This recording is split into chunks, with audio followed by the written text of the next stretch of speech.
Puisque maintenant, a priori, Hachem, il est un. Donc, puisqu'il est un, donc la question qui restait en suspens, c'était quoi? Comment ça se fait qu'il y a autant de différences chez l'armée Israël? Puisqu'en vérité, on est tous un, on provient tous de la même source, on provient tous de la Kadosh Baruch Hu. Donc, comment ça se fait qu'il y a autant de différences?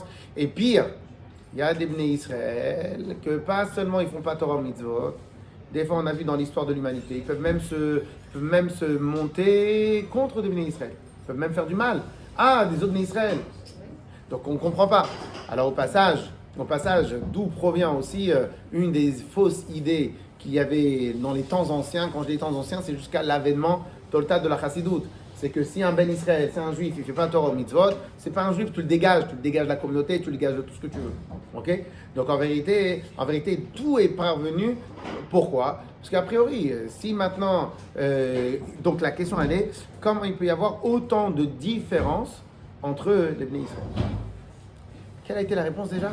Vous n'avez pas mis? Ce n'est pas la même partie dans chacun des Bnei Israël. Il y en a c'est la tête, il y en a c'est les bras, il y en a c'est les pieds, il y en a c'est les genoux. Alors vous avez mal commencé, mais vous avez très bien répondu. Vous avez mal commencé, très bien. J'ai failli vous arrêter là. C'est ce que j'ai retenu. Tac, au début, mais en fin de compte, elle a très bien résumé ce qu'on avait dit la semaine dernière. En vérité, quand vous faites le test ADN, est-ce qu'on peut, à travers un ongle, voir l'ADN? Est-ce qu'on peut, à travers la peau, voir l'ADN? Est-ce qu'on peut, à travers un os, voir l'ADN? Est-ce qu'on peut, à travers un nerf, voir l'ADN? Mais c'est bizarre quand même. Comment tu peux retrouver le même ADN, pas seulement à travers des membres différents, à travers de la matière différente? Ne me dis pas que la même matière des ongles, c'est la même matière de la peau, c'est la même matière que l'épiderme, c'est la même matière que les cheveux, c'est la même matière. Comment tu peux retrouver? C'est des cellules, c'est une histoire de cellules. Cela veut dire, bravo, cela veut dire qu'il y a une différence entre... ma caisse.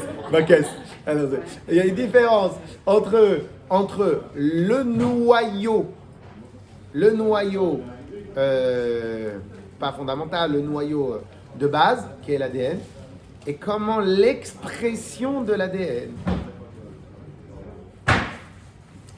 Le noyau de base, c'est l'ADN. Il existe absolument dans chaque cellule de notre corps. Mais après, pour X raisons, pour des centaines et des milliers de couches différentes, et encore de cellules, et encore plein de choses, et bien en fin de compte, chacun, il va aller faire son travail qu'il a à faire. Okay? Et au passage, le Tania, il nous dit, et c'est ça le fait que la grossesse chez une maman, c'est quoi? Et bien en fin de compte, pendant la grossesse, qui fait la grossesse chez la maman, elle fait quoi? Eh ben, elle prend les cellules qu'il faut et tac, ça va dans le pied, ça va dans le cœur, ça va dans le truc, etc. Et donc, au final, ça, c'est une chose que nous, on ne sait pas maîtriser. Je pense que, je sais pas, au niveau de la médecine, mais nous, on ne sait pas. Et c'est qu'Akadosh Baruch Hu qui a tout géré ça. Ok? Donc, on voit, en fin de compte, on voit que le même source ADNique peut donner une expression différente, un résultat différent. Mais le Tanya, il nous dit, encore,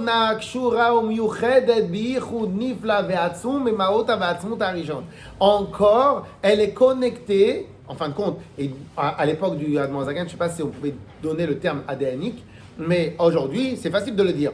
Encore, chaque partie de ton corps, il est odnak shura, il est encore rattaché beyichud nifla vehatzum, dans une unité extraordinaire, nifla vehatzum, bemahuta vehatzmuta harishon, dans la première unité de base.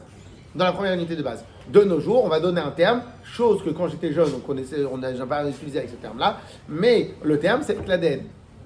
En fin de compte, chaque partie de ton corps, il est odna encore, kshura rattaché, beyichud dans une unité, nifla merveilleuse, vehatzmuta et intense, bemahuta, vehatzmuta harishon dans l'essence même première. En vérité, comme ça l'Admon Zaken a dit, je ne sais pas comment il a réussi à faire il y a 250 ans, mais aujourd'hui on peut largement traduire par l'ADN. Okay? Et en fin de compte, chaque cellule de notre corps, il est rattaché à travers la base ADN qui est là. Okay? Donc, au final, qu'est-ce que l'Admon Zaken veut nous enseigner? que toute la différence qu'il peut y avoir entre les Bnei Israël ne remet pas en cause la source. Quel rapport à la source? C'est juste l'expression de la source. De la même manière que chez moi, je peux avoir le même ADN qui provient de mes parents, mais que chaque partie de mon corps, il est différent, même la matière qui est différente. Mais pourtant, on va avoir le même ADN que je vais avoir le même ADN de mes parents, etc., etc., sur les grands-parents. Yes? Et ça prouve qu'on peut être absolument de la même source, mais avec des résultats extérieurs différents. Yes? Ce Tanya-là, ce chapitre-là, doit être gravé dans nos têtes, ok? Mais on revient sur le point essentiel et après on va passer à la suite. Le point essentiel, c'est bien faire la différence entre empreinte de quelqu'un. Il a laissé sa patte, il a laissé l'empreinte de quelqu'un dans ce monde-là et tes enfants. Le monde entier tu pourras laisser tes empreintes partout où tu vas. Ça sera jamais toi. Le toi en miniature, c'est les enfants. Yes? L'chaim. Pour l'union de Shmuel Ben Sarah et le refouach lema de Tinok Ben Sarah. Ben Sira Baruch Adar Elohim Melech HaShamayim V'Yam Midor. Et quand même, c'est quand même étonnant parce que ce que vous dites là, on peut le comprendre intuitivement parce que le père et la mère sont la source des enfants, donc on peut calquer comme cela. Et nos enfants, on les voit, ils sont tous différents. Et moi, j'ai du mal à comprendre que bon, même si c'est des expressions, moi je vois je rentre dans les détails, mais je sais très bien que dans certaines familles, les enfants des fois peuvent être tellement différents qu'on se demande d'où ils sortent. Oui. Parce qu'ils sont tellement différents des parents. Bravo. Alors, Il y a les grands-parents, j'ai un peu du mal à. Pour moi, il y a une part d'acquis et de dîner. Peut-être que je suis dans l'erreur. Il y a effectivement une part d'acquis par les parents et de ce qu'on a. Et après, il y a ce qu'on en fait nous par notre libre arbitre et qui va être influencé par des mauvais traits de caractère, par un évoluement, par des expériences de vie, et qui fait qu'au sein d'une famille ou au sein du peuple juif, on peut avoir des individus totalement différents. Très bien. La transmission intergénérationnelle, en fait, c'est aussi ce qui... Oui, mais là, elle ne fait que renforcer ce que je suis en train de dire. Parce qu'en fait, l'important c'est la base, peu importe, c'est l'ADN qui est Bah oui, parce que même les enfants qui sont totalement différents, en fait, ils ont le même ADN. Donc là, vous êtes en train de renforcer quoi? Qu'en fin de compte, c'est moi en miniature, mais pour X raisons, l'emballage a changé. En fait, c'est juste scientifique. Donc quand il y a des Oui, oui. C'est juste ça. Après, c'est vrai que ça impacte pas du tout sur... Non, parce qu'en vérité, je vous donne un exemple. Hier, j'étais en train de travailler sur l'idée suivante, après si vous voulez en after, je dois parce qu'il n'y a pas devant la caméra, l'idée suivante qu'à un certain niveau, il n'y a plus de mal et de mauvais, de bien. Il n'y a plus de mal et de bien. À un certain niveau. À un certain niveau, il n'y a plus de mal et de bien. C'est pour l'after. On essaiera à 11h moins 5. 11h moins 5. Mais pour... Alors maintenant, quel rapport maintenant avec ce qu'on est en train de dire, c'est qu'en vérité, des fois, il peut y avoir par exemple, les parents sont très gentils. Ok? Maintenant, les deux parents sont gentils, mais de manière intelligente. L'enfant va récupérer dans l'éducation, dans l'exemple de ses enfants, la gentillesse, mais pas la rigueur. Donc, chez les parents, leur gentillesse ainsi que leur rigueur leur a amené à faire du bien et de manière importante. Lui, il va garder que la gentillesse sans rigueur. Et donc, il va se faire avoir dans la vie. Mais en fin de compte, ça provient. Et en final, c'est la même éducation, c'est même la même nature. Ok? Il y a des parents qui sont très rigoureux. Donc là, dans la rigueur, ça peut dégager de la discipline ou ça peut dégager de la séparation entre les gens. Parce que quelqu'un qui est rigoureux n'arrive pas à se connecter des fois avec les gens. Pourquoi? Parce qu'il reste trop dans ses acquis. C'est-à-dire, en fin de compte, la même mida, pas émotion, mais c'est-à-dire le même trait de caractère, il peut amener total bien ou total mal. La gentillesse, il peut amener total bien ou total mal. Etc. Donc, cela veut dire qu'en fin de compte, il vient du même père et de la même mère. Ils ont, dans plein de domaines, les mêmes traits de caractère, mais de par l'expérience, le Rambam dit que par notre nature, on va avoir une tendance à aller comme ça ou une tendance à aller comme ça. Ok? Mais Et cette nature, elle ne devient pas de nous à ce moment-là. Si. Elle vient aussi de nous. Si. Sauf que tous les mots, comme on a dit la semaine dernière, tous les mauvais traits de caractère viennent du papa, et tous les bons traits de caractère viennent de la maman. Ça, c'est connu, ça. Ça, c'est connu, ça. J'ai jamais entendu les contraires. Jamais entendu le contraire. Et Mais ça, c'est pas évident. non, je sais. Mais en fin de compte, l'alliage des deux, l'alliage des deux, c'est comme on a dit dans le premier chapitre de Tanya, comme on a 4 éléments, selon le dosage des 4 éléments, et ben chacun, il va donner un résultat différent. Vous pouvez prendre un gâteau, vous mettez un peu plus de sucre, un peu moins de cuisson, un peu de truc. Pourtant, vous avez les mêmes éléments. Et même, vous savez quoi, encore mieux que ça, les mêmes éléments, pas mis dans le bon ordre, aussi ça met différent, etc. Je peux savoir qu'on fait un gâteau, c'est vrai que des fois ça modifie. Je comprends. C'est vrai que J'ai demandé au magasin à côté, je l'ai vu calculer, peser chaque chose. C'est pour ça que je ne pourrais pas faire pâtissier moi. Mais chaque chose, il devait calculer. Alors je lui ai demandé, mais pourquoi vous pesez chaque truc que vous donnez? Réponse, la régularité. La régularité. Sinon après, parce qu'en vérité en usine on fait ça, en usine tout le monde fait ça, mais quand tu n'es pas en usine, tu es obligé de faire la régularité. Sinon après, ça va être comme ça, ça va être comme ça, ça va être comme ça. Mais c'est-à-dire en fin de compte, sinon tout peut changer du jour au lendemain avec les mêmes ingrédients, avec les mêmes trucs, etc. Je m'y connais pas trop. Tu mets l'huile un peu trop là après ou un peu trop avant, ou etc. Je m'y connais pas du tout. Hein? Alors là. Regardez ce qu'on fait avec les mêmes éléments.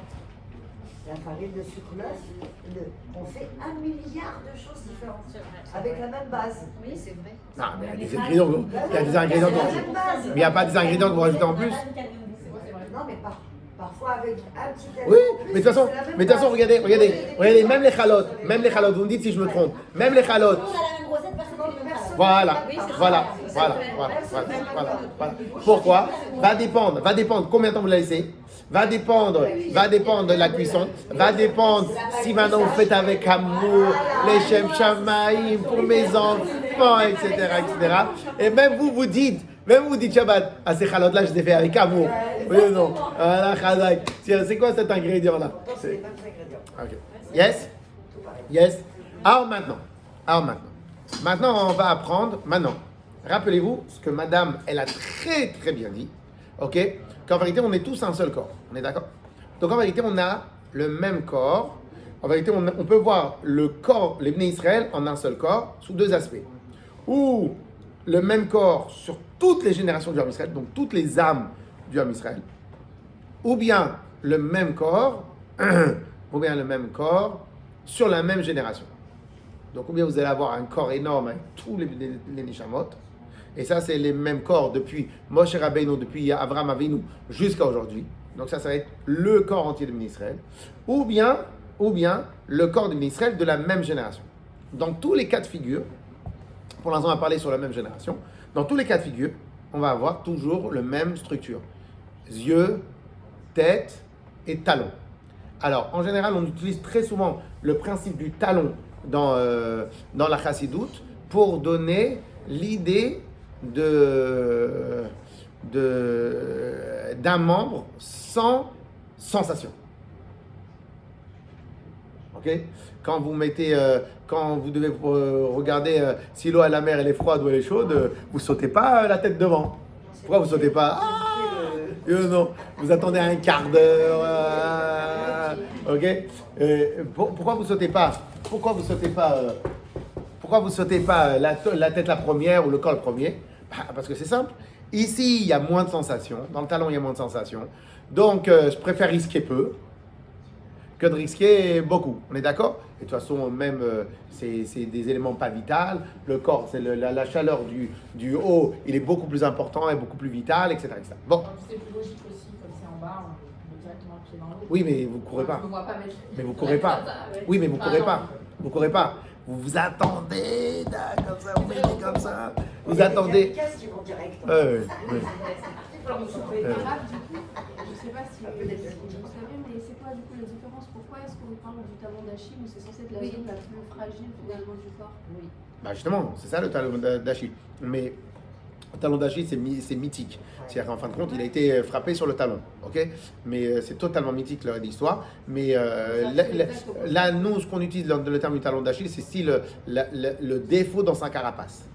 Ok, mais nous ici, on ne parle pas du tout du niveau du défaut de la carapace. Ça, on ne parle pas du tout. C'est un autre registre. Là, on parle que le fait que tout simplement, peut-être c'est lié, mais je ne pense pas que ça soit lié. Parce que là-bas, dans la mythologie grecque, eux, ils disent qu'Achille, il a été trempé dans un truc d'invulnérabilité. Il a été attrapé par son pied. Donc, totalement du mytho, mais c'est pas grave, ça fait partie des choses. Ok? Non, mais. Oui, bah c'est pour ça. Voilà. Mais d'habitude, ça se rejoint un peu, mais là, ça se rejoint pas. Non, non. Non, là, c'est Pour moi, c'est pas lié. Et c'est pour ça qu'on utilise le terme talon d'Achille dans le défaut de la cuirasse. C'est son talon d'Achille. Là, ici, on parle d'autre chose. On parle que tout le corps est le même, mais qu'en vérité, le talon, en vérité, les parties, et de toute façon, c'est aussi pour ça qu'on parle. Et quand on marche beaucoup pieds nus, même la peau, elle devient un peu corne, la corne, etc., etc. Donc, en vérité, on a une partie du corps qui est la moins sensible. OK? Et après, on a les parties du corps, le visage, l'esprit, les yeux, les membres du corps les plus sensibles. OK? Pourquoi dans le même corps il y a des différences? Des fonctions différentes. Alors, oui, vous avez raison, je me suis mal exprimé. Alors, c'est quoi ces différences-là par rapport aux fonctions différentes, etc. C'est simple. C'est simple. L'œil a besoin de capter énormément de choses. Il est le centre des informations, de récupérer des informations. L'œil va transmettre des idées, c'est ça qui fait de nous des êtres humains, de pouvoir communiquer, arrêtez pas seulement, même les animaux ils font ça, mais de pouvoir communiquer, pouvoir réfléchir, pouvoir faire, Et le talon, lui, en vérité, on va avoir besoin seulement pour lui qui marche. Mais il va être totalement dirigé par la tête. Pour courir, pour la guerre, pour d'autres choses, même là, tu auras besoin beaucoup de pieds, mais aussi tu auras besoin de la tête, etc. Donc on a des fonctions différentes. L'une ultra travaillée, l'autre beaucoup moins. Mais en fin de compte, pourquoi? Parce que c'est simple. La tête va être le centre d'information, le centre névralgique, le centre d'information. Tout va aller. Tout va aller. Juste comme ça au passage, hier, j'ai dit on avait un Yortzeit et je leur ai expliqué que nous, des fois, dans les mitzvot, on ne peut pas voir à chaque fois, on ne peut pas à chaque fois comprendre et sentir quelle est la puissance des mitzvot qu'on fait. Pourquoi? Parce qu'en fin de compte, on fait une bracha. C'est quoi une bracha? C'est quoi des tefilines? C'est quoi allumer les bougies de Shabbat? Des fois, on peut se dire, bon, et en fin de compte, parce que surtout dans la société occidentale, on est totalement à l'ouest au niveau de l'esprit. On est totalement à l'ouest. Et là, ces 2 dernières années, on a vu à combien, pas seulement qu'on était totalement à l'ouest, c'est qu'ils ont usé de ça pour faire du mal. Et j'explique. J'ai demandé une fois à un médecin, le médecin m'a dit, parce que j'ai envie de parler du sujet, d'après vous, combien de place occupe l'esprit, le moral dans la guérison d'une personne? Ah, moi j'ai dit 80%. Pas mal. Combien?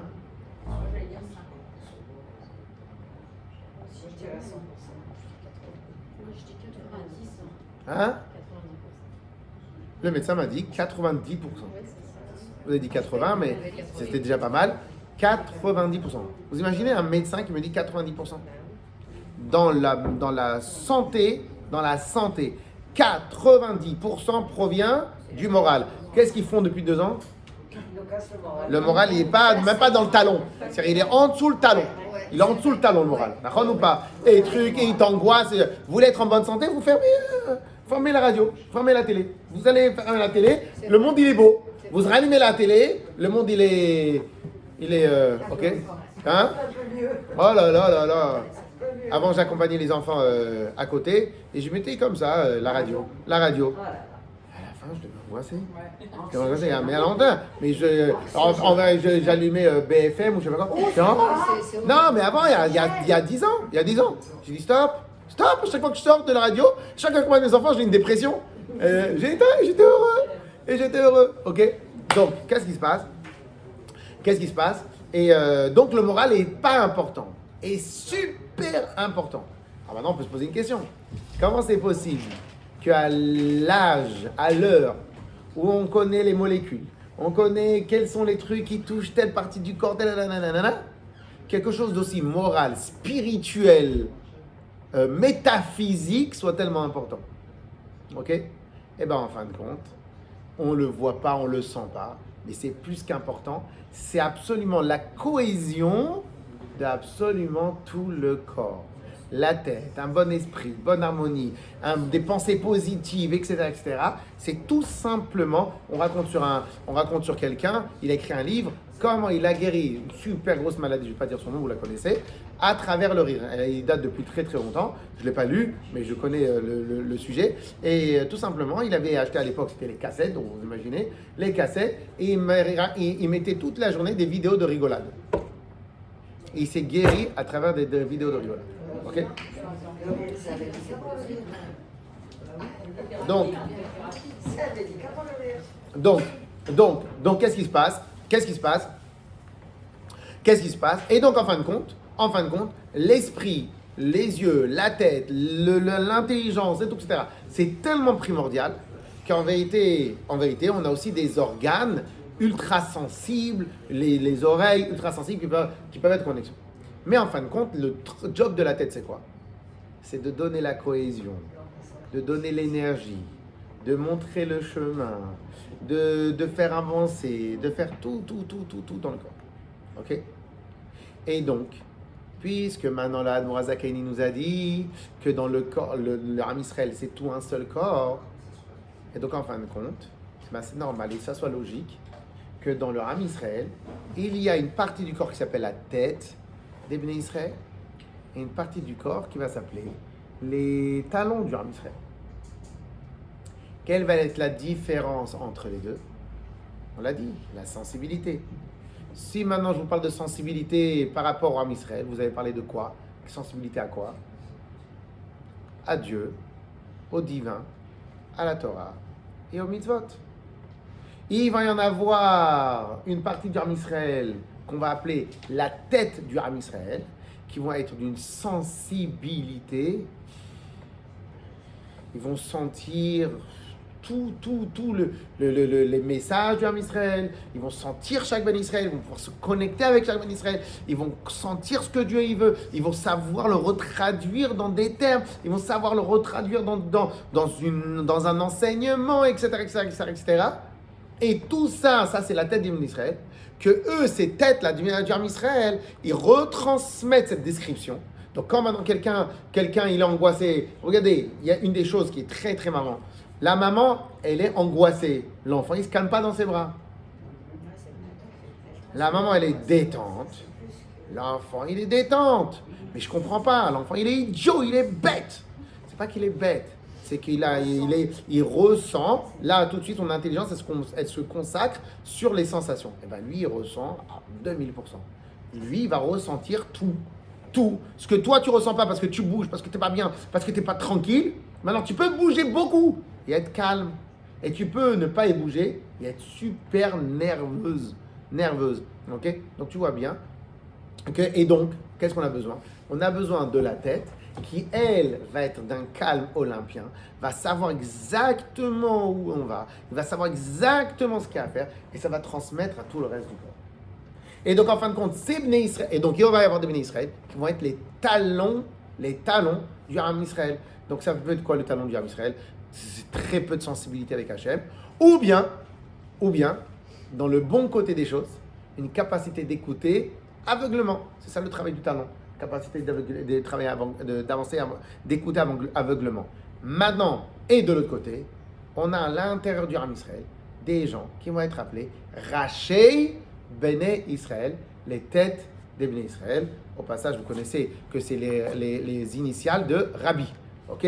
Les têtes du Ham Israël. Et ces têtes-là du Ham Israël, leur job à eux, c'est quoi? C'est de transmettre la cohésion, transmettre au Ham Israël les infos qu'Akadosh Baruch Hu veut leur donner, transmettre la vision du Ham Israël pour leur génération, etc.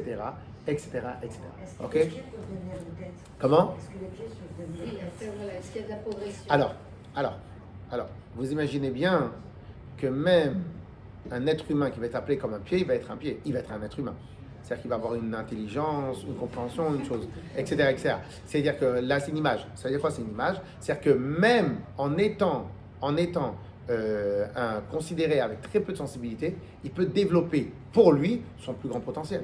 Donc en fin de compte, nous on ne va pas voir tellement la différence. On va pas voir parce que n'oubliez pas que une fois qu'il a reçu les informations des Rachel d'Israël, des têtes du Bnei Israël, il peut les prendre, il peut les travailler, il peut les organiser, il peut les faire bien. Okay? C'est-à-dire que même vous prenez Shabbat, on a eu un bar mitzvah. Magnifique. J'ai jamais vu ça de ma vie. Magnifique. C'est un peu ironique, mais c'est pas grave. Et à la fin, je lui dis la vérité. Le gars, c'est une lecture, Dieu bénisse. Mais par contre, j'ai dit après, celui-là, s'il monte une société, je veux être associé avec lui. Il avait la pêche, la simcha, il était courageux, il était comme ça, non, je la veux vers ma paracha, etc., etc. Mais il était magnifique. Sauf qu'à cet instant-là de sa vie, à 13 ans, toutes les qualités qui vont vraiment lui servir dans la vie, là, ils lui font totalement défaut. C'est toutes les mauvaises. Pourquoi? Toutes les qualités de vouloir foncer, etc. C'est pas pour l'étude. L'étude, il faut être calme, se concentrer. Tu sais pas le faire. Mais ok, alors là, tout de suite, c'est une catastrophe. C'est une cata. Mais, etc. C'est-à-dire qu'en fin de compte, n'importe quelle personne, avec ses qualités, s'il les exploite au maximum, il peut faire des miracles, il peut faire des choses extraordinaires. Mais ça change pas que sur certains domaines, mais d'autre manière, la tête sans les pieds, elle ne peut pas avancer non plus. Vous voyez ce que je veux dire? Il y a Rechaïm devenir quand même. Exactement. Donc même la tête sans les pieds, elle ne peut rien avancer. C'est-à-dire qu'en fin de compte, c'est pour ça qu'on appelle ça un corps.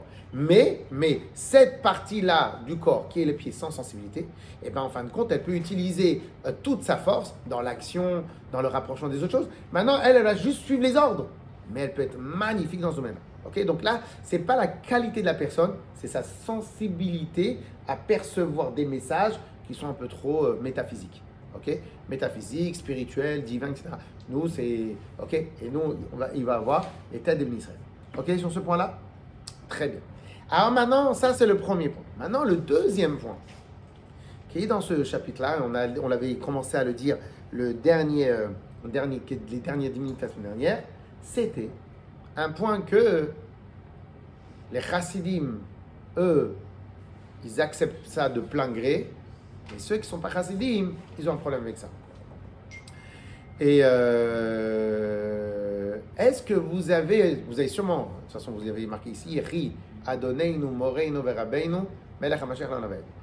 Quelles sont les initiales de Admour? Vous avez déjà entendu parler de ce terme-là, Admour. Saviez-vous que le terme Admour est un copyright chassidique?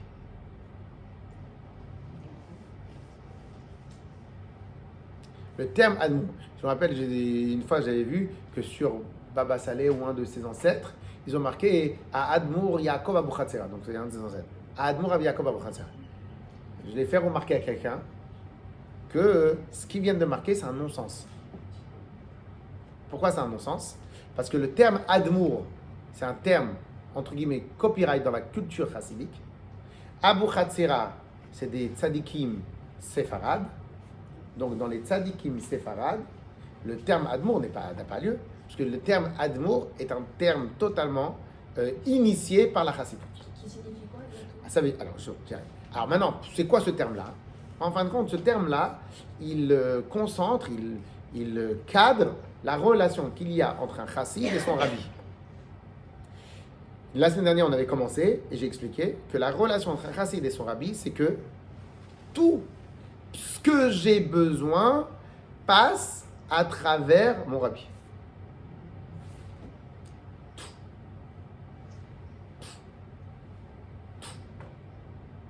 Tout.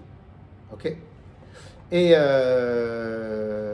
même, et c'est ça aussi qu'on va étudier dans Tania dans quelques instants, et même ce que j'imagine pas que j'ai besoin que passe, ça aussi ça passe, et ça on va prendre aussi dans l'Orach Chaim qu'on va étudier un peu ce matin, tchik-tchak.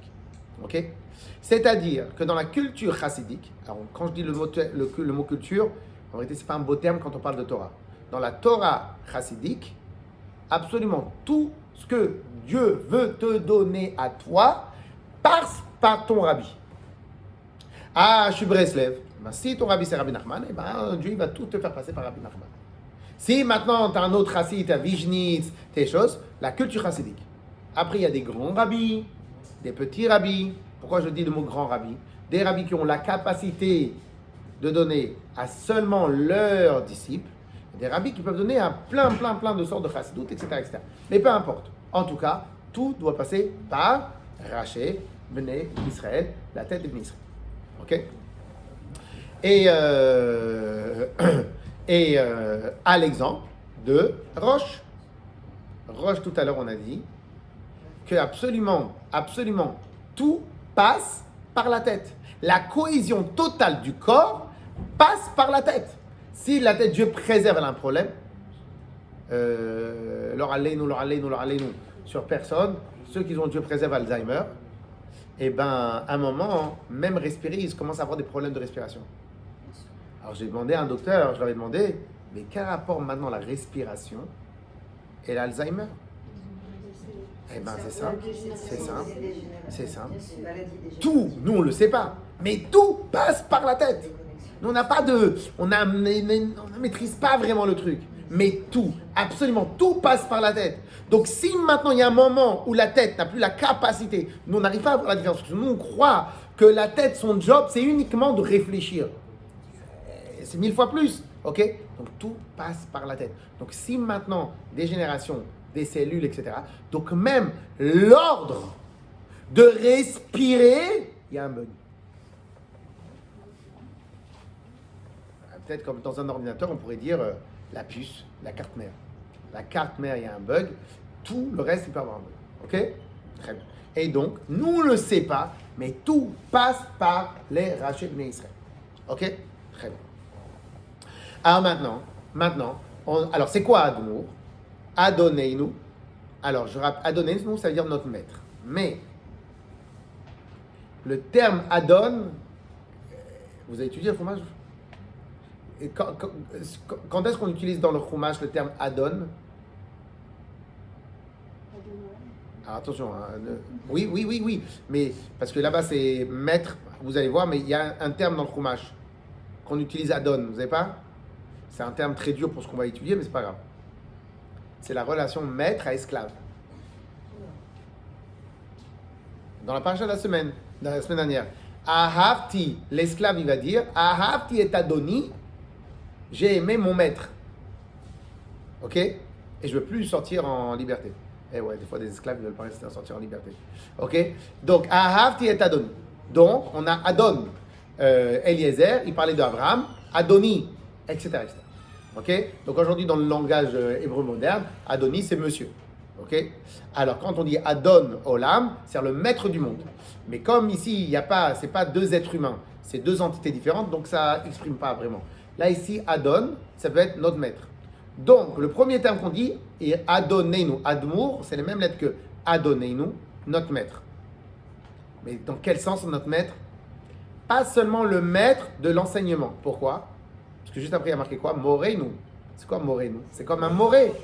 Un moré, un professeur, un prof. Notre enseignant. Donc là, ici, Adonneinu, c'est notre maître, style, il dispose de moi. Le deuxième, c'est Moreinu, notre enseignant, notre maître dans l'enseignement.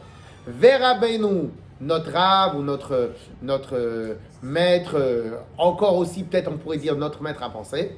Adonneinu, Moreinu, Verabenu. Ici, vous mettez quoi? Vous mettez l'ensemble de tous les besoins que tu peux avoir dans ta vie. Adonneinu, c'est ton maître, tout passe par lui. Si maintenant tu as besoin d'un enseignement, ça passe par lui. Et si tu as besoin d'une question plus générale, c'est ton rave, tu poses aussi. Et ça émane purement de la vision chassidique du rabbi, qui est totalement différente du rave. Le rave, tu vas poser des questions d'Alakha, tu vas leur raconter un peu ta vie, tu vas aller trouver, etc., etc. Il va te donner. Mais après, il y a un degré supérieur dans la vision. Ce degré supérieur-là, le rave, a priori, il n'a pas. Okay? Ou bien, il va s'inspirer de ce que le maître, le grand maître, le rabbi, il a dit. Mais à un degré où, fini. Le rabbi, il est là pour un niveau supérieur.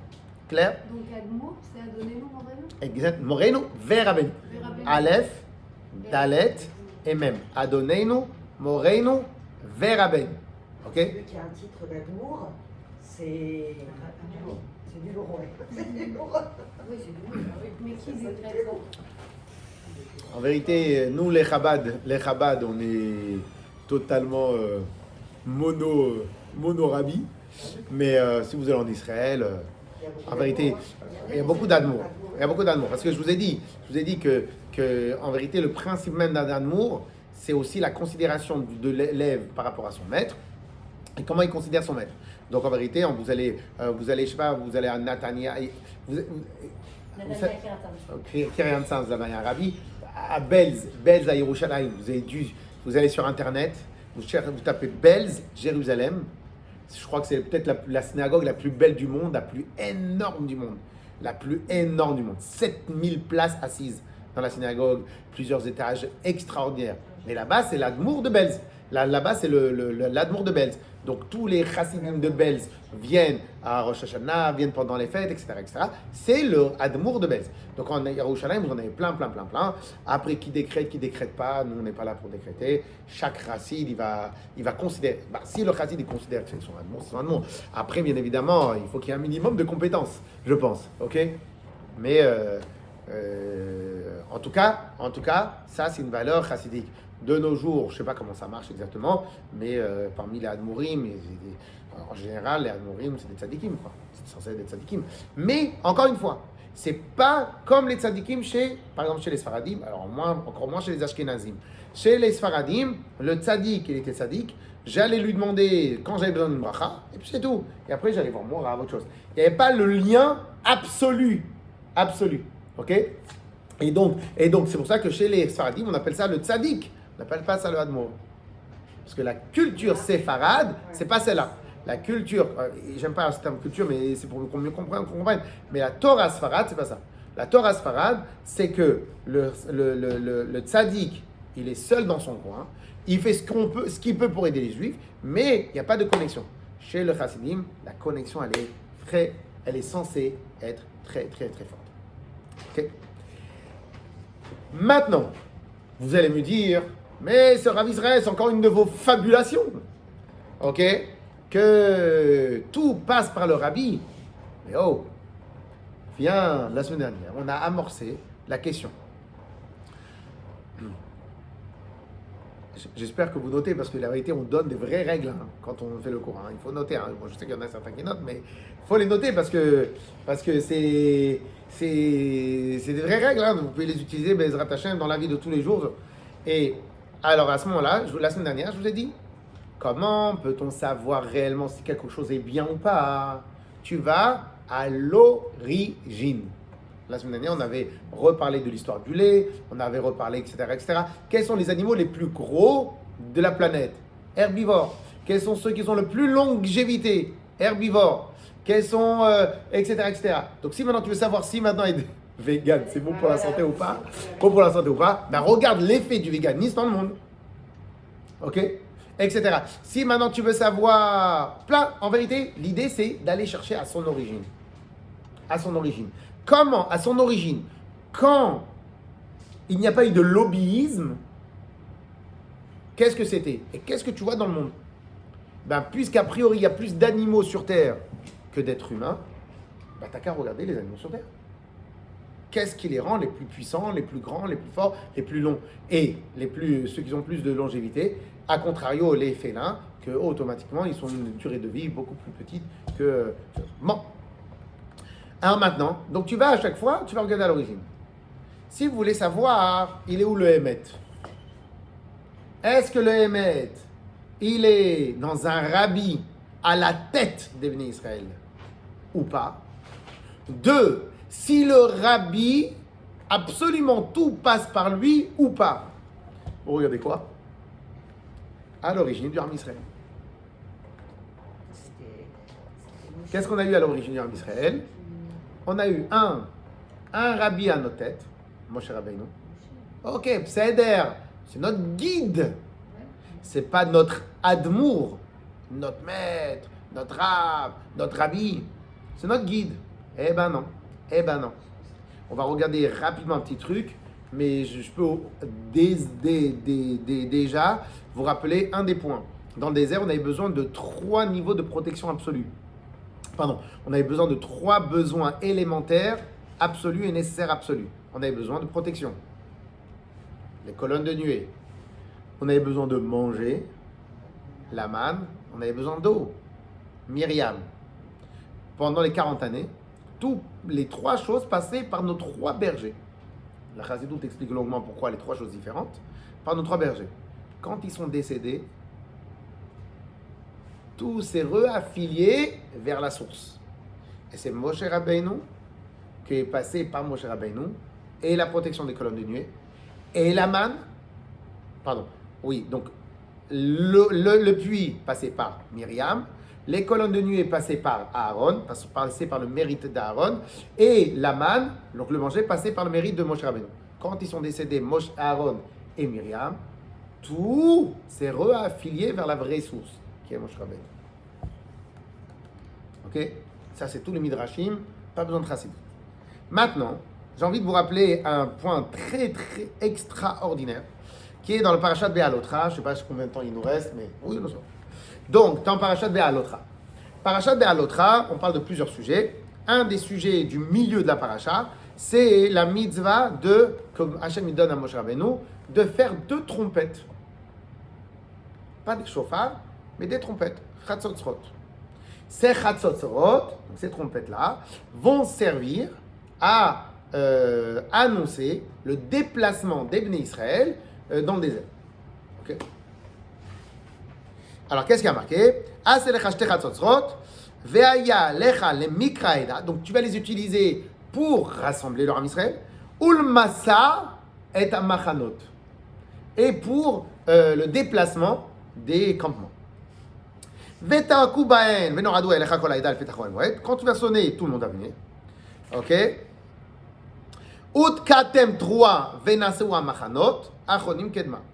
Quand vous allez sonner une sonnerie, les campements qui vont être devant, eh ben, ils vont avancer. Quand vous allez faire une deuxième sonnerie, ça sera les autres campements. Et lorsque maintenant tu vas terminer, tout le Ram Israël va partir. Ok? Très bien. Donc, a priori, on comprend du Chumash que quand Moshe Rabbeinu sonnait, le peuple avançait, oui ou non? Très bien. Mais le problème, c'est que ce n'est pas exactement comme ça que ça se passait. Et vous allez voir à travers ce Orach Chaim le kavod extraordinaire que Akadosh Baruch Hu, en dehors de tout le kavod que Moshe Rabbeinu a reçu, mais c'est pas le moment d'en parler de ça, mais le kavod extraordinaire que Akadosh Baruch Hu a donné à Moshe Rabbeinu, il voulait que tout passe absolument par Moshe Rabbeinu, même le déplacement du peuple. Quel rapport? Écoutez bien, on va le regarder rapidement dans le texte. En vérité, comment ça se passait, Béhémet? Vous savez comment? Les colonnes de nuée, ils étaient là. Les colonnes de nuée, elles se levaient. Pouf. Elles se levaient. Dès qu'elles commençaient à se lever et à bouger, ça, c'était le message à Moshe Rabbeinu que Hachem il voulait faire le campement. On commençait à déplacer le Aaron, et une fois qu'on commençait à organiser le Aaron, c'est là où Moshe Rabbeinu sonnait les chatzotzrot. J'ai une question à vous poser. Le peuple ne voyait pas que les colonnes de nuée bougeaient? Oui. C'est évident. Il suffit que Moshe Rabbeinu tourne la tête quelque part pour que tout le monde tourne la tête. Oui ou non? Même là, Hachem donnait l'ordre aux colonnes de nuée d'attendre le signal de Moshe Rabbeinu. Au peuple d'attendre le signal, que tout le monde attende le signal de Moshe Rabbeinu. Je vous fais rapidement dans le texte. Alors,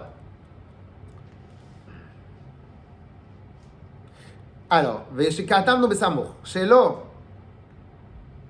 שלא היה מזדקף הענן, la colonne de nuée ne se levait pas complètement, עד שהיה משה אומר לו, קומה, jusqu'à que la phrase qu'il va y avoir après, קומה השם ויפוצו אויביך ונוסו משנאיך מפניך, jusqu'à que Moshe Rabbeinu ne ne dit pas ces paroles-là.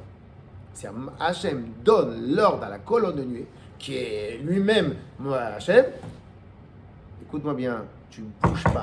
Tant qu'en bas, Moshe t'a pas donné l'ordre. Vous savez, ça veut dire quoi ça? On a idée de qu'est-ce que ça veut dire? On n'a pas idée. Comment les colonnes de nuée qui font l'air conditionné, repassage, travail, le truc, la protection, ce qui sont absolument tout, la protection que les Israéliens ils ont ordre de ne pas bouger par Hachem tant que Moshe ne donne pas l'ordre directement. Incompréhensible humainement. Ok? Ve'aya davar taloui beyad Moshe. C'est le Racham qui dit. Et la chose dépendait beyad Moshe. Moshe, il regarde ce qui se passe. Les bénis Israël ne sont pas prêts. Ils attendent les colonnes. Ils attendront. Mais les colonnes de nuée, elles ont déjà annoncé. Ils attendront. Mais ils font pas ce qu'ils veulent. Ils font pas ce que tu veux. Entre guillemets, oui. Comme Moshe Rabbeinu transmet, donne l'ordre des colonnes de nuée. Ok. Et c'est pour ça qu'il y a marqué après Nissi Israël, tout le voyage de Bnei Israël. Donc cela veut dire que Hachem voulait absolument que les Bnei Israël voient que tous les voyages des Bnei Israël, ils étaient l'Ichvodo chez Moshe. Elle passait à travers le kavod de Moshe. Hachem, il voulait absolument que Moshe ait le kavod de dire tout passe par lui. Bien sûr, Moshe Rabbeinu, il a eu ce kavod-là parce que justement, lui, il ne prenait aucun kavod pour lui. Ça, c'est une évidence. Mais en tout cas, c'est ce que Hachem voulait. De la même manière que Hachem, il ne voulait pas que la colonne de nuée bouge tant. Et c'est pour ça qu'il y a marqué ici dans le passouk, comme ça le Racham explique. C'est pour ça qu'il y a marqué dans le passouk, Assez lecha shtei chatzot. Fais pour toi deux trompettes. Pourquoi le mot pour toi? Parce qu'en fin de compte, ça va être ton utilisation, ça va être pour toi, c'est à travers ça que toi, tu vas donner les commandes. Donc déjà, on a vu qu'au début, l'eau passait par Myriam, après, la colonne de nuit est passée par Aaron, et le manger est passé par Moshe Rabbeinu, et après, on a vu qu'à la fin des 40 années, donc les 6 derniers mois, en fin de compte, quand ils ont disparu, Moshe et Aaron, tous les mandats sont revenus à l'origine des mandats. Donc de là, tu vois, absolument tout passerait par Moshe Rabbeinu. Maintenant, ok, magnifique. Donc là, ici, tu as la boisson, c'est Moshe Rabbeinu. La protection, c'est Moshe Rabbeinu. Le manger, c'est Moshe Rabbeinu. La Torah passe à 100% par Moshe Rabbeinu. Et là, maintenant, tu viens d'apprendre. Même avancer, se déplacer dans le désert passe par Moshe Rabbeinu. Et au final, c'est logique. Si tu considères qu'il y a un corps, des membres du corps et une tête, la cohésion absolue de tout le corps passe à travers la tête. Et ça, c'est factuel. Sauf que nous, on a très peu, on est en Occident, je pense qu'à travers cette crise-là, on a vu à combien en Occident, on est totalement à la ramasse. Totalement à la ramasse. En Occident, on a vu les limites absolues de la guérison symptomatique qui est la guérison occidentale. La guérison occidentale, c'est symptomatique. Ils nous ont inventé maintenant un terme qui s'appelle asymptomatique. Symptomatique. La plus grande blague qu'on a dans cette crise-là, c'est que celui qui est en bonne santé, t'es négatif. Quand vous allez. Et celui qui est en mauvaise santé, avec un problème, t'es positif. Donc on est complètement, on a totalement, moi j'appelle ça la cinglingling.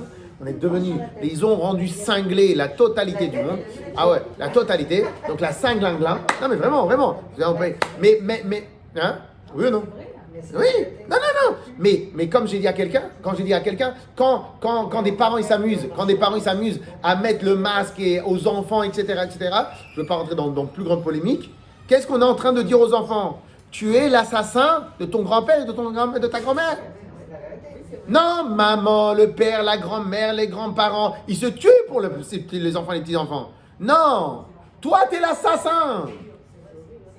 Non, mais c'est la cinglingling. Vous croyez que c'est Stam? Pourquoi je suis énervé, moi, c'est pendant ces 2 ans. C'est la cinglingling. Bon, on continue. Alors maintenant, qu'est-ce qui se passe? Et donc, qu'est-ce qui se passe? On a amené de l'anxiété absolue. Une fois dans le métro, je l'ai raconté, j'aurais dit, on sourit plus, je leur ai offert mon sourire. Je vous souris. Pourquoi? vous mettez le masque, il n'y a plus de sourire. On est devenus tous des mshon, on est devenus tous des ashkénazes, non je rigole. Alors, on est tous devenus des mshon, et pas seulement ça, c'est en fin de compte on ne sourit pas, on ne transmet pas de pêche. Qu'il va y avoir après. Ça va être. Non, C'est vraiment les dégâts. C'est déjà. Alors, et tout ça, alors que le béaba de la santé, C'est ça, c'est la bonne humeur. c'est le béaba. Il y a un docteur ici chez nous, c'est un cinglinglin toute l'année, tout le temps. Le gars, vous le connaissez, je ne vais pas dire son nom, le gars, dans son bureau, il met des trucs de Hawaï, des choses, etc. Pourquoi? Le gars, quand il rentre chez moi, déjà il a le sourire. La moitié, j'ai déjà fait. La moitié du travail, j'ai déjà fait. Il arrive, d'arca, balade, comme ça, rigolo, chose, ça. Qu'est-ce que vous avez? Ouais. Il arrive, il a déjà un vent de respiration. Quand vous rentrez dans un hôpital, vous êtes malade. Même quand vous êtes en bonne santé, vous sentez que vous avez mal quelque part. C'est vrai. C'est l'ambiance. Ouais, c'est l'ambiance. T'imagines si à l'hôpital, on mettait que de la musique? La musique? Vous savez que maintenant, dans la salle d'opération, on a de la musique quand même. Ah ouais? Oui. On a même Pour donner justement une bonne ambiance. Non, mais vraiment, mettre de la vraie musique. J'en suis sûr que si on mettait, vous imaginez un hôpital où tu mets de la musique. Mais attends, tu rentres, même l'odeur, pardon, même l'odeur, t'as l'angoisse. Non, mais après, il y a des choses que moi je peux pas savoir, je connais pas absolument pas. Maintenant au passage, il y a des manières comment purifier de l'air, hein, mais on peut trouver, peu importe. Mais non, il y a d'autres manières, mais peu importe, c'est pas ça l'idée que je veux dire. Ce que je veux dire par là, c'est qu'en vérité, on a totalement omis, on a totalement fait disparaître, on a totalement relayé aux oubliettes que la base de la bonne santé, c'est ton esprit. Pour répéter une histoire que j'ai déjà répétée plusieurs fois, mais il y a, et on ne peut même pas imaginer, vous allez dans plein de livres, regardez le pouvoir de l'esprit sur le corps, vous pouvez trouver des centaines d'exemples où le gars il est mort parce qu'il croyait qu'il était mort. Et le gars il était malade parce qu'il croyait. Le placebo, c'est quoi le placebo? C'est quoi l'effet placebo? Alors, il y a l'inverse du placebo, vous savez. Ouais, je viens d'entendre, là. Nocebo. Le nocebo. Ouais, moi j'ai pas compris tellement c'est voilà. Si, je le Ok. Alors, le placebo, c'est quoi le placebo? Le placebo, c'est quand ils font des expériences sur les médicaments, ils doivent donner à 50% le vrai médicament et à 50% un rien du tout. Et on vérifie où ça guérit le plus. Si au final, les deux c'est, on va dire, à 60%, ok, ou à 40%, ou à 50%, donc au final, ça veut dire que le médicament, il ne sert à rien. Mais qu'est-ce que ça veut dire? C'est-à-dire que l'autre 50% qui n'a rien reçu, c'est guéri tout seul qu'avec le fait qu'on lui a fait croire que dans le médicament... Bon, attention, c'est la grande technique. C'est la grande technique des bisous avec les enfants. Hein. Viens, je te mets un bisou, tu as mal. Ok? Yes ou pas? Et en fin de compte, et nous on a très peu. Et ils ont fait, j'ai pas les chiffres, mais ils avaient dit que sur 10 dames, en tout cas 10 personnes qui ont un problème de santé grave, 10 dames qui étaient l'esprit combatif, 7 sur 10 se sont remis toutes seules, c'est-à-dire sont sortis bien. Sur d'autres qui n'avaient pas l'esprit combatif, c'était 80% de catastrophe. Ok? Et pour clôturer avec une histoire du vécu, pas de moi, mais j'ai entendu de l'enfant lui-même, Ils sont arrivés, la mamie, elle est 80, 85 ans, ou je sais pas, peut-être 90 ans, un âge assez avancé. Et elle était à l'hôpital. Et bon, elle était vieille, nanana, à l'hôpital. Et les enfants, ils disent, maman, les petits-enfants, ils passent. Allez, c'est bon, tu as la paix, tu as rien. Ok. À moi, il dit quoi? Mes enfants, des Tunisiens et des Djabiens. Clort. Quoi clort? J'ai marié tous mes enfants avec des bonnes personnes. Mes petits-enfants avec des bonnes personnes. Mes arrière-petits-enfants. Oh, j'ai terminé mon job. J'ai terminé ma mission. 1 mois plus tard, elle est partie. Ça veut dire quoi ça, 1 mois plus tard, elle est partie? Elle n'avait plus en besoin, ou elle a considéré que sa mission était finie. Donc la cohésion de son corps, il n'y avait plus de cohésion dans son corps, parce qu'il n'y avait plus de besoin. C'est-à-dire l'esprit n'était plus là. L'esprit n'était plus là, la neshama, elle est partie.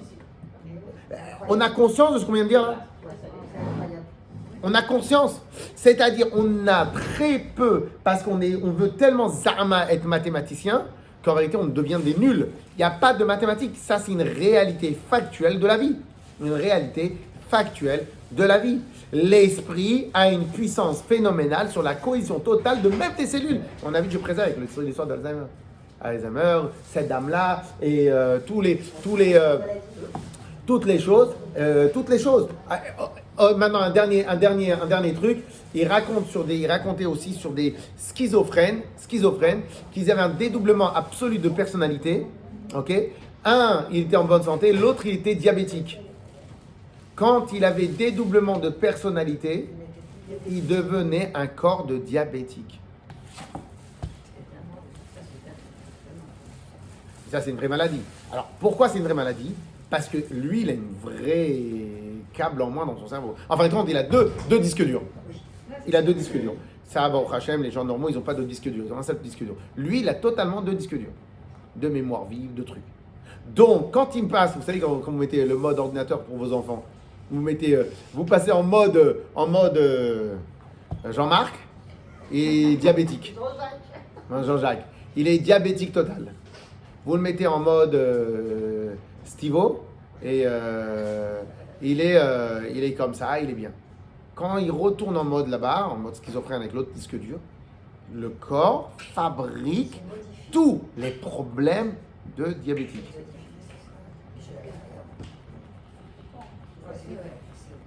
Non, c'est flippant, mais de là, c'est pour ça que toute notre vie, on doit faire attention d'être entouré de gens positifs, de trucs. On doit aussi faire attention de qui on est entouré, de quoi on lit, de quoi on étudie, de quoi on regarde. Vous ne pouvez pas regarder toute la journée des bêtises aux informations parce qu'ils ont besoin de vendre de la peur, sinon ils ne vont pas avoir d'annonceurs. Et après, vous voulez venir au Bet Rabat, vous êtes tous prêts, comme ça. Vous ne pouvez pas. Vous pouvez pas.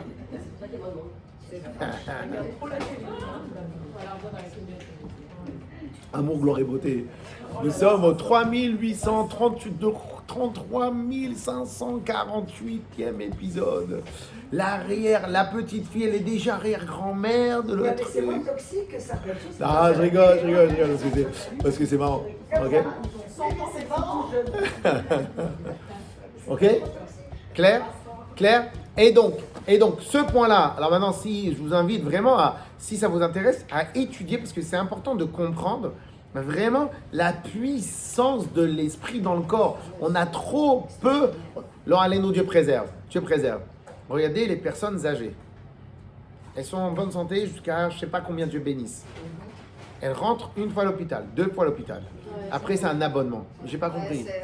Non, mais j'ai pas compris. Attends, mais j'ai pas compris. Jusqu'à 75 ans, t'avais rien. À partir de 60 ans, t'as un problème. Il y a un terme pour ça. C'est quoi? Ça s'appelle le glissement ou... Ça, c'est la fin de vie. Moi, je le traduis de la manière suivante. Avant, par son activité, etc., il n'a jamais connu c'est quoi un hôpital. Donc, dans son esprit à lui, ça n'existait pas, ça. Une fois, tu as inséré dans son disque dur le mode abonnement, oui, le mode abonnement à l'hôpital, ben, en fin de compte, il a mal. Je peux pas dire que c'est exactement ça le problème, mais en tout cas, je sais pas moi, les gars jusqu'à 75, 80 ans, ils n'ont jamais de problème. Et tout d'un coup, ils ont des problèmes. C'est comme des types de personnes âgées en général qui perdent Absolument. Un an après, c'est tout Ah, après. ah, ils dépérissent, etc. Absolument, absolument, absolument. J'ai plus de raison de vivre. Mais vos parents, c'est eux qui sont partis à. Ah voilà, ses parents. Moi, à un mois, ma mère a fini le deuil de son mari, donc de mon père. Un mois pile dans la nuit du mois. Il est parti. Un mois, ouais, il est parti. Il est laissé, il est allé la rejoindre. Mais parce que ses parents, Madame Dom, ils étaient, et vous m'aviez dit à l'époque, ils n'ont jamais vu les parents pas l'un avec l'autre. Ouais, jamais, c'est On va avoir des cas. très amoureux, très complices. Ouais. Jamais vu l'un sans l'autre. Et ils sont partis. J'ai plus de raison d'être là, quoi. À quoi je sers? On est quand même programmé pour mourir, donc il faut bien qu'à un moment. Oui, mais c'est. Le cerveau décide. Je sais pas. Je sais pas combien. Je sais pas combien. Quand même. Je sais pas combien. Mais C'est c'est une mental, parole, c'est c'est comme mental, les hein. Bogdanov, là, récemment, ce qui s'est passé. Ouais, souvent. Apparemment, ils n'ont jamais pris un seul médicament de toute leur vie, jamais pour rester en bonne santé. Ils conseillaient aux gens de se vacciner autour d'eux, mais eux, jamais. Ils avaient 70 ans, ils étaient en forme, ils faisaient de l'escalade, etc. Donc, ils sont rentrés à l'hôpital une fois et en fait, ça les a apparemment minés et il y a le Covid aussi. Ouais, mais c'est ça, ils ont pas voulu Excusez-moi, aujourd'hui, c'est. Vous avez pas vu l'article qu'ils ont sorti? Un qui tuait ses. Et c'est tombé, je ne vais pas parler maintenant de ça. Moi, je crois que j'ai entendu ça. Ouais, bon, aujourd'hui, tout ce qui se passe. Bon, en tout cas, l'idée, mais on peut revenir dessus parce que. Mais en offline. Alors, maintenant, ce qui se passe. J'ai oublié le premier. J'ai oublié le premier offline. Alors, 2 secondes. On se dit les frères Bogdanov, c'est un crabe, c'est un qui est mort. Et l'autre, sans savoir en vérité. On les a. Comme si les deux jumeaux vraiment parlaient des jumeaux. C'était un vrai jumeau pour le coup. Et en tout cas, je vous invite vraiment, écoutez bien, et je vous invite vraiment à aller regarder, vous informer sur Internet des exemples réels de la puissance de l'esprit. Des exemples réels. Et les plus grands, peut-être pas, je dirais pas managers, mais les plus grands, ils racontent une fois par exemple sur une équipe de football américain, ils étaient carpette, total, ils étaient nuls. Qu'est-ce qu'il a fait le manager? Écoutez bien ce qu'il a fait. Il a été très vif, le coach. Il est parti, il avait peut-être préparé son coup, parce qu'il savait qu'ils étaient nuls peut-être, je sais pas. Et il avait préparé, leur avait amené des coupures de presse de tous les équipes que jusqu'à la première mi-temps, ils étaient totalement drivés. Et comment, de la deuxième mi-temps, ils ont tout dépassé la première. Et il leur a mis ça dans la tête. Il leur a ouvert ce point-là dans l'esprit. Et hop, la deuxième mi-temps. D'ailleurs, à ce propos, vous devriez lire, je ne sais pas si vous Je me suis connaissez. fait avoir. J'avais vu la dernière fois 11h35 et 11h au moins ça. Tal Ben-Shahar, c'est un juif. Ouais, qui enseigne à Harvard. C'est sur justement la psychologie du bonheur, la psychologie positive. Et il enseigne que des choses comme ça. La puissance, en fait. Mais je vous invite vraiment à vous intéresser sur ça parce que c'est tellement important. Et dans la société occidentale, on parle tellement peu de ça que ça en devient presque honteux. Presque honteux. Est-ce que vous voulez qu'on essaie de faire un peu dans les mots parce que... attendez, on vous appelle au téléphone. Ok, Khazak. On vous l'enregistre, mais ce sera que pour vous. Qui s'auto-détruit en 7 jours. Allez. Et Khazak ou Baour. Et donc venez, on fait un peu dans les mots. Comment Khazak. Non mais d'abord, je pense qu'on étudie des choses pas mal. Mais la vérité, si on révise, on étudie, ça fait avancer. Je sais pas. Et sinon, après, c'est quoi les sujets de discussion? Excusez-moi.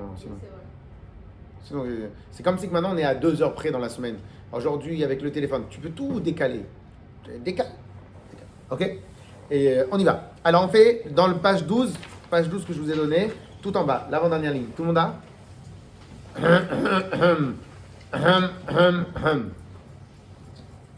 Ou basé Yuvan. Mais je crois que peut-être Madame Elinor, elle serait peut-être, si elle veut, après vous faire quelques cours de lecture, après un petit quart d'heure, 20 minutes. Ok? Alors, Ubazé Yuvan, même apprendre à parler l'hébreu. Ubazé Yuvan, Mamarazal. Et à travers ça, on va comprendre un pasouk pardon, pas un pasouk, une expression des rabbanim des maîtres de la Torah, qui disent comme ça. Il y a un pasouk qui nous dit Uldov Kabo. On doit s'attacher à Hachem. Alors maintenant, on dit, c'est quoi? Comment tu fais pour t'attacher à Hachem? Shekol Adavek, Betalmidei Chachamim. Tout celui qui s'attache au Talmidei Chachamim, au maître de la Torah, Ma'alei alav hakatuv keilu nidbak beshchina mamash. La Torah considère comme si il s'est attaché à Dieu. J'ai pas compris. Comment c'est possible que tu t'attaches au rabbi? C'est comme si tu t'attaches à Dieu. Quel rapport? En fin de compte, on a dit, si maintenant le corps est en cohésion totale avec la tête, mais la tête, elle récupère tous les signaux de l'extérieur. Donc en fin de compte, c'est la tête qui va connecter la totalité du corps avec le monde. Dans notre cas, nous. Si on fait la différence que la sensibilité du talon et de tous les autres membres du corps est à 2 milliards de lieues de la sensibilité de la tête, qui te connecte avec le monde, c'est la tête. Alors oui, tu as le toucher. Mais le toucher, lui, il fait quoi? Il envoie les informations à la tête. Et c'est la tête qui va analyser le toucher, qui va analyser ce que le toucher a fait. Ok? Donc, quoi qu'il arrive, mais vraiment, c'est un truc, c'est la base de l'explication qu'on est en train d'étudier. C'est surtout pour comprendre, de manière rationnelle, comment l'obligation de s'attacher à un rabbi, pour s'attacher à Akadosh Baruch Hu. Ok? Alors attention, ça peut-être on pourra l'étudier une autre fois. Le job du rabbi, c'est pas que attachez-vous à moi, moi je suis attaché à Dieu, donc vous attachez à moi. Dieu présent, ça c'est presque pas comme l'idolâtrie, mais c'est pas ça le truc. Le truc, c'est en fin de compte, c'est le job du rabbi, c'est d'attacher le corps avec le chose. Quand une maman, elle est en stress, c'est parce que la tête elle est en stress. Donc le corps il est en stress parce qu'elle est en stress. Détend le stress, le corps aussi il va pas être en stress. C'est en fin de compte la tête, c'est elle qui envoie le message pour connecter la cohésion totale du corps de la manière avec le rabbi. Le rabbi va pas être là pour dire attachez-vous à moi, moi je suis attaché à Dieu. C'est pas ça. C'est à travers que le corps est en cohésion et la tête elle est attachée. Donc le corps entier il est attaché avec Akadosh Baruch Hu. Donc Uldov Kabo, s'attacher à Shem, comment tu fais? Tu t'attaches au Talmidei Chachamim. Mais ça, c'est pas la Chassidut qui le dit, c'est la Gemara qui le dit, ok? Que tout celui qui s'attache au Talmidei Chachamim, il s'attache à Dieu. Qui allié des dvika de Talmidei Chachamim, parce que comme les Talmidei Chachamim, eux, sont la tête. La tête, donc c'est le QG de la connexion avec Akadosh Baruch Hu, donc avec l'extérieur, avec le monde, avec tout ce que tu veux. Dans le domaine de la spiritualité, c'est le QG de connexion avec Hachem. Kshurot, Nefesh, Ruach, Unshama.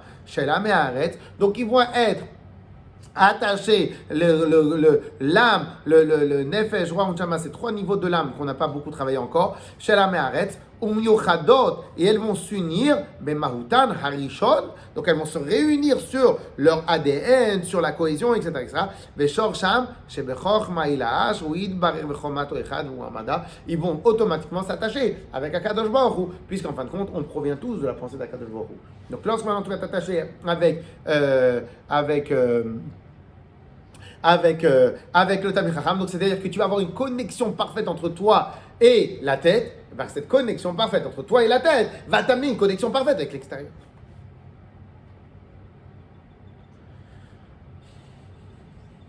Comment on pourrait le traduire de nos jours? Oui, mais de toute façon, hein, vous voyez, vous avez tous été maman. Quand vous prenez votre enfant, vous n'êtes pas bien. C'est quoi le pas bien? C'est comment vous percevez l'extérieur, parce qu'en fin de compte, tout va bien. Des fois, tout va totalement bien.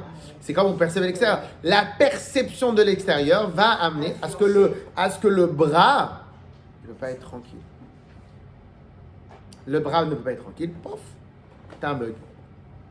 Totalement. C'est-à-dire vraiment, la cohésion de toutes nos cellules provient de la tête. Mais le but de la tête, c'est pas de dire je suis le maître et vous obéissez. Mais non, vous imaginez une tête qui doit donner l'ordre. Donc en fin de compte, l'ordre de tourner le bras il attend 1, 2, 3 et après il tend. Il doit y avoir une réaction. C'est pas ça. C'est la tête, elle amène la cohésion totale pour que le corps il soit en harmonie. Tout de suite on va dire aux enfants qui viennent plus tard. Alors maintenant, on termine. Maintenant, que font les maîtres de karaté, d'arts martiaux, etc.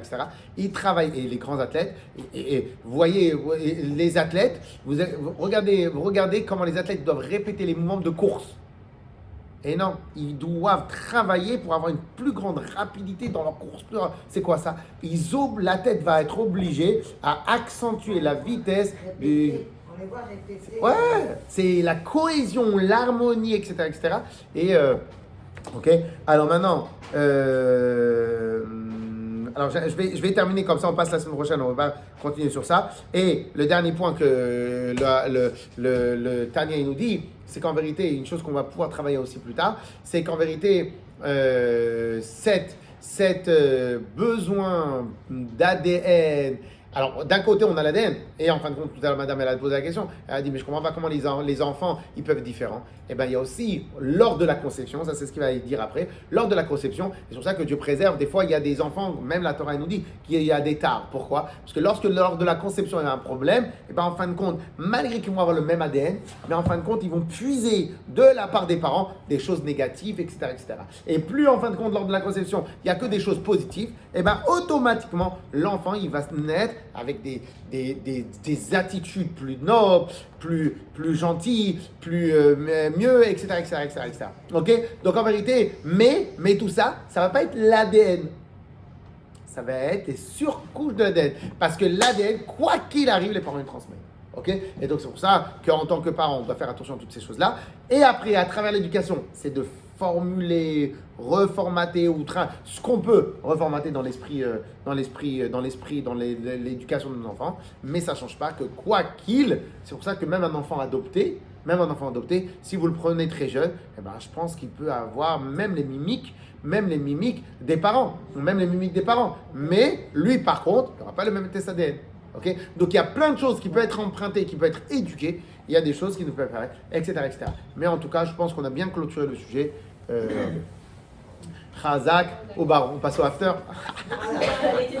Allez, Chazak ou Baron à tous ceux qui ont suivi, Kol HaKavod.